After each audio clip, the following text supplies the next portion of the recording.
افلا یتدبرون القرآن، قرآن تدبر کرنے والوں کے لیے بہت سے راز اپنی ذات میں پوشیدہ کیے ہوئے ہیں،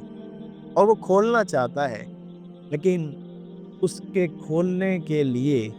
انسان کو جو ایک چیز چاہیے وہ یہ ہے کہ انسان ایک تو قرآن کریم کو محبت مصطفیٰ صلی اللہ علیہ وآلہ وسلم کی اینک لگا کے پڑھے۔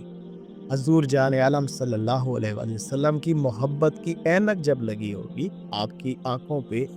تو ہی قرآن کریم اپنے وہ خوبصورت راز آپ پہ اشکار کرے گا۔ اور پھر آپ کا قلب، آپ اپنے قلب کی پاکی کا جب خیال رکھیں گے تو وہ جو راز ہیں وہ اندر جا کے مزید پھیلیں گے، مزید کھلیں گے،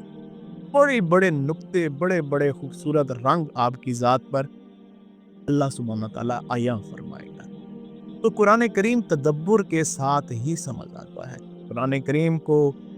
جب تک انسان تدبر میں نہیں لاتا، اس کے اوپر تدبر نہیں کرتا، تو حقیقی معنی سے محروم رہتا ہے۔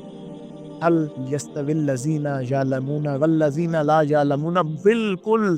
یاد رکھو نہیں ہو سکتے برابر وہ لوگ جو علم والے ہیں، جو جاننے والے ہیں، جو انڈرسٹینڈنگ والے ہیں، جو تدبر والے ہیں، اور وہ لوگ جو کہ تدبر اور انڈرسٹینڈنگ اور ان علم سے بغیر ہیں۔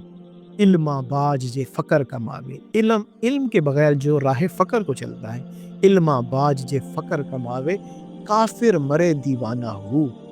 کہ وہ یا کافر ہو کے مرے گا یا دیوانہ ہو کے مرے گا، اس کی تیسری کوئی راستہ نہیں ہے، وہ سائیکو ہو جائے گا، وہ عجیب و غریب معاملات میں چلا جائے گا، وہ عجیب و غریب چیزوں کو ڈھونڈتا پھرے گا۔